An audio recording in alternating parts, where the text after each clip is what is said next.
Today we will talk about Iran in this video. How did the revolution happen in Iran in 1979? Revolutions are not just about power. They are about people who lose their freedom, their voices, their identity. No one expected it. Not America, not the Soviet Union. Watched, controlled, silenced, but beneath the surface, something was changing. A voice rose, not of one man, but of an entire nation. Protests. This is Republic of Iran to fall, and the world was not ready. But what came after was not just freedom. It was conflict, exile, war, and a revolution that changed millions of lives forever. This is the story of power, sacrifice. In 1979, a transformation began in Iran that would alter the course of global history. What started as unrest soon became a powerful movement driven not by one individual, but by millions seeking change. A year that changed the map of the world. No one expected it. Not America, not the Soviet Union, not even Iran itself. And then a voice rose. Not the voice of one man. It was the voice of millions. The voice of a nation that had lost its identity long ago. But this was not just a political revolution. This was the beginning of a storm that shook both East and West. This is the story of the revolutionary tempest of Iran, 1979. Before the revolution, Iran was not what many imagine today. It was a nation of contrasts, modern on the surface, yet deeply controlled beneath. To understand the uprising, we must first understand the Iran that existed before it. What was Iran? Before everything changed, in the 1970s, Tehran was a glittering city. Luxury hotels, discos, Western fashion everywhere. Oil wealth was pouring in, and Iran looked unstoppable. At the center of it all was Shah Mohammad Reza Pahlavi, a powerful ruler and a close ally of the United States. He called himself Arya Mer, the light of the Aryans. But behind the bright lights, there was another Iran, a darker one.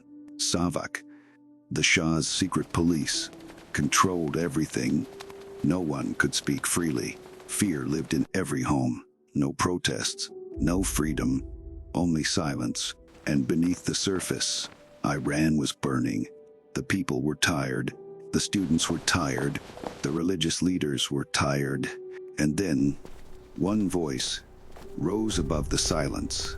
Ruhollah Khomeini, an old man in exile. But his message spread through cassette tapes, from mosques to the streets, and soon an entire nation began to listen.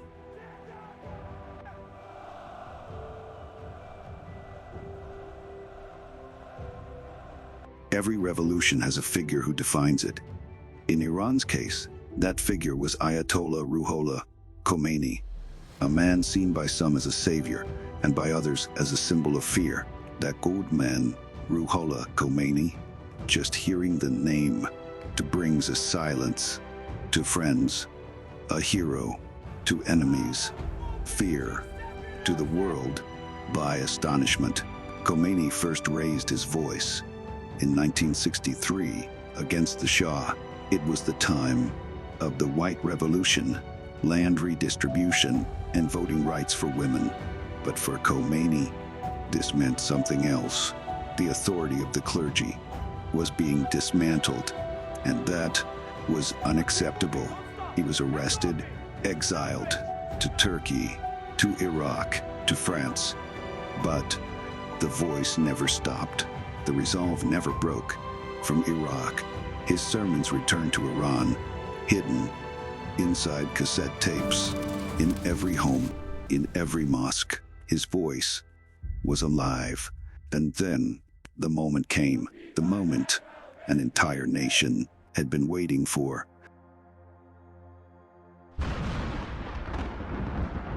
Revolutions do not begin in a single moment. They build slowly, until one day, everything ignites. In Iran, that moment came in 1978. The sky over Iran changed. What began as whispers soon turned into a storm. In January, in the holy city of Qom, the heart of Islamic learning, students raised their voices, but the response was bullets. The Shah's police opened fire, and just like that, a spark was lit. Tabriz, Isfahan, Shiraz, one by one the cities ignited. Then came September 4th, 1978. Just after Eid al-Fitr, 4 million people flooded the streets of Tehran, a sea of humanity, demanding change. The world had never seen anything like it. But what came next would change everything. September 8th, 1978, Juma Isya, Black Friday, in Jala Square. Thousands stood, unarmed, with bare hands and open hearts. Then, from above, the sound of helicopters. The Shah's soldiers descended, and without warning, they opened fire. Chaos, screams, blood on the streets, hundreds martyred. And in that moment, a question echoed through history. Do those soldiers feel anything, or do they simply become machines? Behind the visible events, there was another layer, one shaped by global powers. To truly understand this revolution, we must examine the role of the United States, America's hidden role. But there is one question that existed then and exists today. America, where was it in all of this? In 1953, through Operation Ajax, the United States and United Kingdom had overthrown Iran's first democratically elected prime minister, Mohammad Mossadegh, simply because he had tried to nationalize Iran's oil. The Shah was America's tool, the CIA a trained Savak. The Shah's weapons came from America. And then on the 31st of December 1977, while Iran was burning, Jimmy Carter clinked champagne glasses with the Shah in Tehran and said, "Iran, an island of stability in a turbulent sea." Island of stability. Just 13 months later, the Shah would flee the country, and America had no idea what was coming. The CIA later admitted they had no idea how close the revolution was. The world's most powerful intelligence agency was blind to what was in front of its own eyes.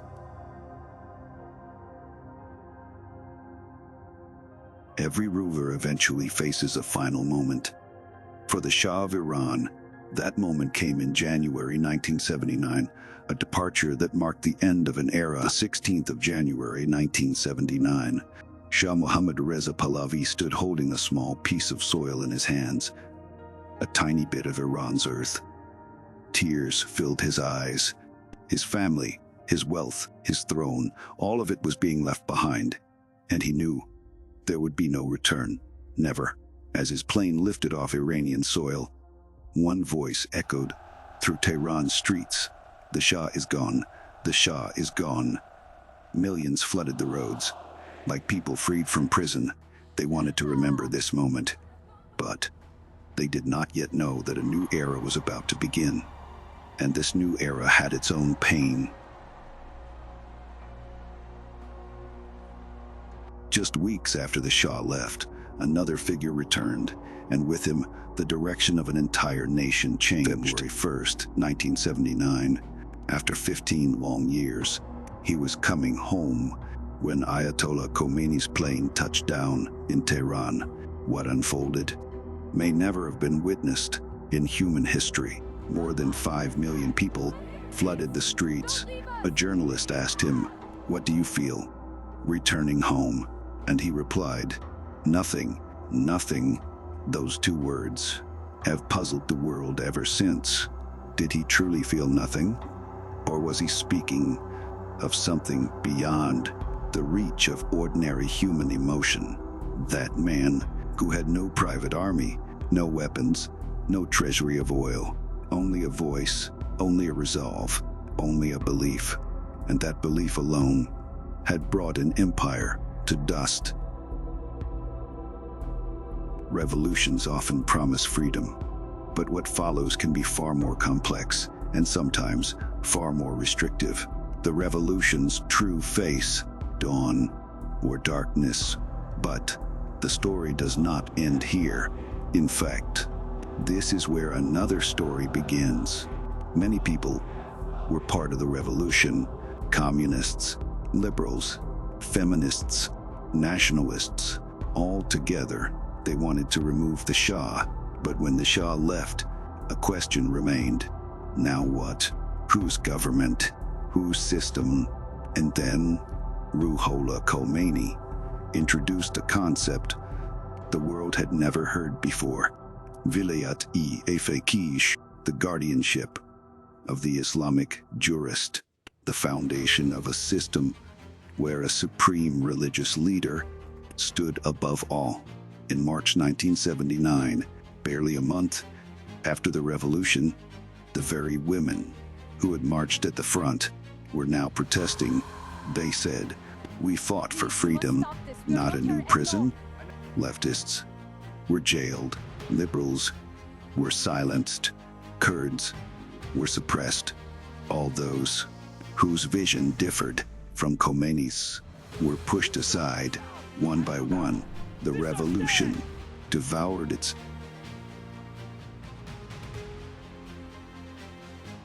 Soon after the revolution, Iran found itself at the center of a global crisis, one that would redefine its relationship with the United States. The 4th of November 1979, a group of Iranian students scaled the walls of the American embassy.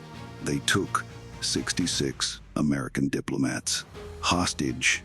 Why? Because America had allowed the Shah, now ill with cancer, to stay in New York for treatment. Iran believed this was not mercy, but a conspiracy to bring the Shah back to power. And then America responded. April 1980, Operation Eagle Claw, a rescue mission in the desert, but it failed catastrophically. Helicopters crashed in the sand. 8 American soldiers were killed, and the world watched just how fragile America could be. 444 days, that's how long the hostages remained captive, until the 20th of January 1981, the day Ronald Reagan took office, and on that very day, they were released. Coincidence or something else? But the real question was deeper. Did Reagan's team secretly deal with Iran to delay the release so that Jimmy Carter would lose the election? The answer to that question is still hidden somewhere inside an American file. As the revolution settled, a new conflict emerged, one that would consume the nation for nearly a decade. 1980. The revolution was barely a year old, and then another storm arrived. Saddam Hussein, Iraq's ruthless ruler, invaded Iran, September 22, 1980. Saddam believed the revolution was weak. Khomeini had no army. This would be easy. Take Khuzestan, the oil-rich province, and finish it in 3 weeks. But it didn't take 3 weeks.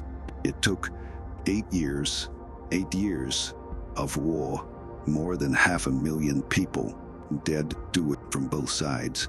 And then the children, 13 years old, given plastic keys to heaven and sent first into minefields. And the world watched. America, Russia, France, all supporting Saddam. Weapons, money, and to power. And then chemical weapons used by Saddam against Iranian soldiers and Kurdish civilians. All of it documented, but the world stayed silent. In 1982, Iran pushed back. Khuzestan was taken again. A ceasefire was offered, but Khomeini refused. Beyond politics and war, The revolution reshaped the lives of ordinary people in ways that numbers alone cannot describe. Stop. Beyond the statistics, let us talk about people. There was a girl, Shala, in 1979. She was a university student. She marched for the revolution, hoping for freedom. 1 year later, she realized those same voices had locked her back inside the home. There was a young man, Hossein. He was 17 when the war began. He left behind his family fields. He told his mother, "I am going to defend the homeland." He returned 2 years later, but what he had seen never left him. Even today, his hands still tremble. And then millions, 3 million Iranians left their homeland. Doctors, engineers, professors, artists, their hearts still belong there. But the road back is closed.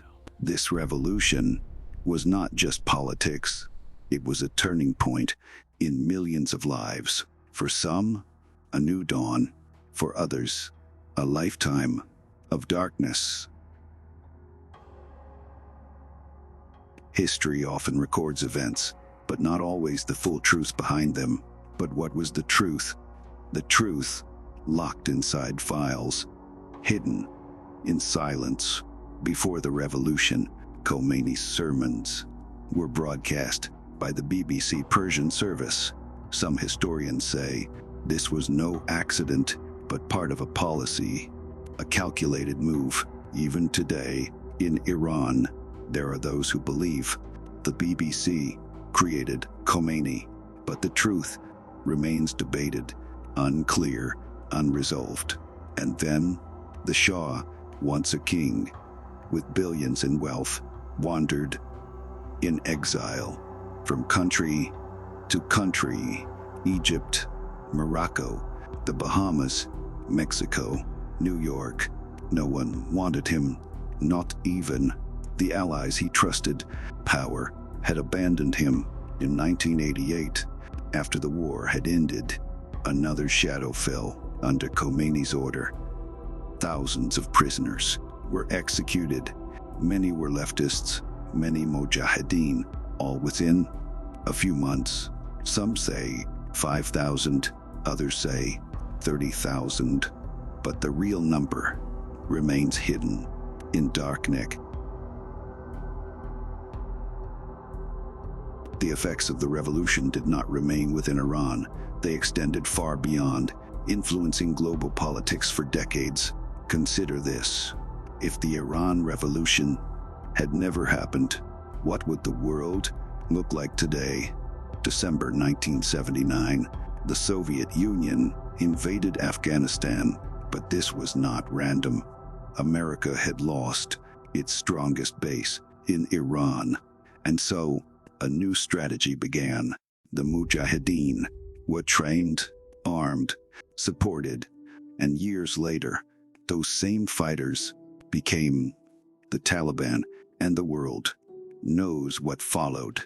In 1982, another force emerged, Hezbollah, born in Lebanon, with Iran's backing. From that moment, Middle Eastern politics changed forever. Today, in Gaza, in Iraq, in Yemen, Iran's shadow is never far. That chain began in 1979, and then Saudi Arabia, November 1979, Mecca, the Grand Mosque, was seized. Panic spread across the kingdom, and in response, Saudi Arabia turned inward, strengthened its Islamic identity to counter Iran, and from there, a rivalry grew, Sunni and Shia. Decades later, the legacy of the revolution continues to shape Iran and its people. 45 years have passed, and still, the story continues. 2022, after the death of Mahsa Amini, the streets of Iran, changed again. Young women, young men, together, raised their voices. Enough is enough. Iran today is a contradiction. On one side, an iron system, the Islamic Republic, upon the other, a generation educated, connected to the world, online, through screens, through VPNs, a generation that no longer fully obeys. Those who created this revolution, and beyond its borders, the consequences remain. Nuclear ambitions, sanctions, an enemy of America, of Israel, tensions with Arab states. All of this traces back to 1979, one revolution that changed everything, a new dignity or a new captivity. It depends on who is looking. Khomeini once said, "It is our duty to export the revolution," and it was exported to Palestine, to Lebanon, to Iraq, to Yemen, BU. Revolutions begin with hope, but their outcomes are often far more complex than imagined. 1979, 1 year, one revolution, one storm, and now all of it stands before you. One of the most complex political stories in the world, where no hero is entirely white and no villain entirely black. Revolutions begin when people grow tired, but after the revolution, a new question is born.